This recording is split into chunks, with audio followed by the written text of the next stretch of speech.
बुखारी मुस्लिम में आता है, नबी इस्लाम ने हजरत अबू सुफियान को 100 ऊंट गिफ्ट कर दिए गजवा हुनैन के मौका पर, सफवान को 100 ऊंट दे दिए।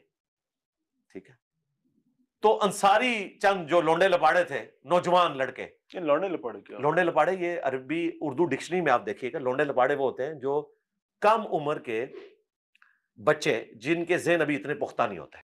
फिर आपने उनका ये जो कीड़ा था ना दिमाग से वो निकाला। आपने फरमाया क्या तुम इस बात पे राजी नहीं हो कि ये लोग दुनिया का माल ले जाएं? मिर्ज़ा ने अपनी घटिया ज़ुबान इस्तेमाल करते हुए अंसार नौजवान सहाबा के बारे में लौंडे लपाड़े का लफ्ज़ इस्तेमाल किया, नौज़ुबिल्लाह। और इसी तरह ये लफ्ज़ इस्तेमाल किया कि हुज़ूर अलैहिस्सलातु वस्सलाम के बारे में कहा कि आपने उनके दिमाग में जो कीड़ा था वो निकाला। इस तरह की घटिया ज़ुबान मिर्ज़ा वक्तन फ़वक्तन सहाबा किराम के बारे में इस्तेमाल करता रहता है, ये कोई पहली मरतबा नहीं है। लेकिन जब हम मिर्ज़े की घटिया गुफ्तगू पेश करते हैं तो मिर्ज़े के शागिर्द तावीलें करने लग जाते हैं कि इसका ये मतलब है, ये मतलब है, ये कोई गलत बात नहीं कर रहा, ये है वो है, आप खामखा जो है इस पर एतराज़ कर रहे हो। तो इस दफ़ा हमने ये किया कि फ़ेसबुक पेज पर हमने एक पोस्ट लगाई जिसमें हमने मिर्ज़े के शागिर्दों के लिए लौंडे लपाड़े का लफ्ज़ इस्तेमाल किया और दिमाग का कीड़ा निकलने का लफ्ज़ इस्तेमाल किया। ये पोस्ट मिर्ज़े के शागिर्दों के लिए एक टेस्ट था, वरना हमारा ये मकसूद नहीं था और इस तरह के अल्फाज को हम दुरुस्त नहीं समझते। इसलिए इस अंदाज से और इन अल्फाज से मिर्ज़े के जिन जिन शागिर्दों को तकलीफ़ हुई हो, हम गैर मशरू तौर पर उनसे माजरत करते हैं। लेकिन हमने चूँकि आईना दिखाना था, हमारा ये मकसूद नहीं था, वो आईना हम आपके सामने पेश कर देते हैं। इस पोस्ट पर एक भाई ने कमेंट किया कि आप ये कौन सी ज़ुबान इस्तेमाल कर रहे हैं, क्या एक आलिम दीन को ऐसी ज़ुबान ज़ेब देती है? और भी कई लोगों ने इस पर तनकीद की। एक आदमी ने लिखा कि पहले ज़ुबान से गिलाज़त दूर करो फिर तबलीग करना। अब इससे मैं पूछना चाहता हूँ कि मिर्ज़े ने यही अल्फाज, यही ज़ुबान अंसार नौजवान साहब किराम रज़ी अल्लाह तआला अन्हुम के मुतल्लिक़ इस्तेमाल की है, क्या उसको भी गलाज़त कहने के लिए तैयार हो या नहीं? जब मिर्ज़ा इस तरह की ज़ुबान सहाबा के बारे में इस्तेमाल करता है, तुम्हारी ज़ुबान को ताले लग जाते हैं, और यही अल्फाज तुम्हारे बारे में जब हमने इस्तेमाल किए तो ये तुम्हें गलाज़त नज़र आने लग जाती है। असल में अपने ईमान की फ़िक्र करने की ज़रूरत है।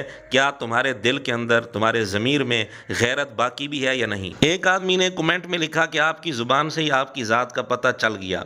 इससे मैं पूछना चाहता हूँ, क्या मिर्ज़े की ज़ुबान से अभी तक आपको मिर्ज़े की ज़ात का पता नहीं चला? वो सहाबे किराम के मुतल्लिक़ यही ज़ुबान इस्तेमाल कर रहा है, लेकिन अभी तक आपको उसकी ज़ात का पता नहीं चला। एक और आदमी ने कमेंट किया कि पहले तमीज़ सीख कर आओ, अखलाक की गिरी हुई शक्ल आप इख्तियार कर रहे हो। इससे भी हम पूछना चाहते हैं कि मिर्ज़ा यही अल्फाज, यही ज़ुबान सहाबे किराम रज़ी अल्लाह तआला अन्हुम के मुतल्लिक़ इस्तेमाल कर रहा है। इस पर आप गूंगे क्यों बन जाते हो? आपकी ज़ुबान को ताला क्यों लग जाता है? इसको आप बदतमीज़, बद अखलाक क्यों नहीं कहते? मैं एक दफ़ा फिर आपसे माजरत कर लेता हूँ, और ये मैं वजाहत कर चुका हूँ कि ये सिर्फ एक टेस्ट था, मेरा मकसूद नहीं था। इसके बावजूद मैं माजरत कर रहा हूँ। लेकिन आपकी गैरत का पता चल गया कि मिर्ज़ा अगर यही अल्फाज सहाबे किराम रज़ी अल्लाह तआला अन्हुम के मुतल्लिक़ इस्तेमाल करे तो आपका रवैया क्या होता है, और इसके शागिर्दों के लिए वही अल्फाज इस्तेमाल किए जाए तो रवैया क्या होता है? एक और भाई ने भी इसी तरह का कमेंट किया, उससे भी हम पूछना चाहते हैं कि मिर्ज़े ने यही ज़ुबान सहाबा किराम रज़ी अल्लाह अन्हुम के लिए इस्तेमाल की है, क्या वहाँ भी फतवा लगाओगे या वहाँ गूंगे बन जाओगे? एक और कमेंट पढ़े, लिखते हैं कि आपकी पोस्ट से पता चल गया कि आप अक्ल से पैदल कौम के फालतू आलिम हैं। हाँ जी, इससे हम पूछते हैं अब मिर्ज़े के बारे में क्या ख्याल है, जिसने यही ज़ुबान सहाबा रज़ी अल्लाह तआला अन्हुम के लिए इस्तेमाल की है। एक और आदमी अपनी गैरत का मुज़ाहरा करते हुए इस पोस्ट पर कमेंट करता है कि एक मौलवी की पोस्ट ऐसी लैंग्वेज में ही हो सकती है, ना तहज़ीब, ना बात करने का तरीका। इससे हम पूछना चाहते हैं, तुम्हारी गैरत उस वक्त कहाँ मर जाती है जब मिर्ज़ा यही ज़ुबान, यही अल्फाज सहाबे किराम रज़ी अल्लाह तआला अन्हुम के मुतल्लिक़ इस्तेमाल कर रहा होता है? अब जिन जिन लोगों ने इस पोस्ट पर इस तरह के कमेंट्स किए, उनकी ज़िम्मेदारी बनती है कि वो मिर्ज़े से भी रब्ता करें और उसे एलानिया माफ़ी मांगने पर मजबूर करें, और उसे कहें कि ये अखलाक से गिरी हुई हरकत है और ये घटिया ज़ुबान है और ये बदतमीज़ी है, वगैरह वगैरह जो जो इन्होंने अल्फाज यहाँ इस्तेमाल किए हैं।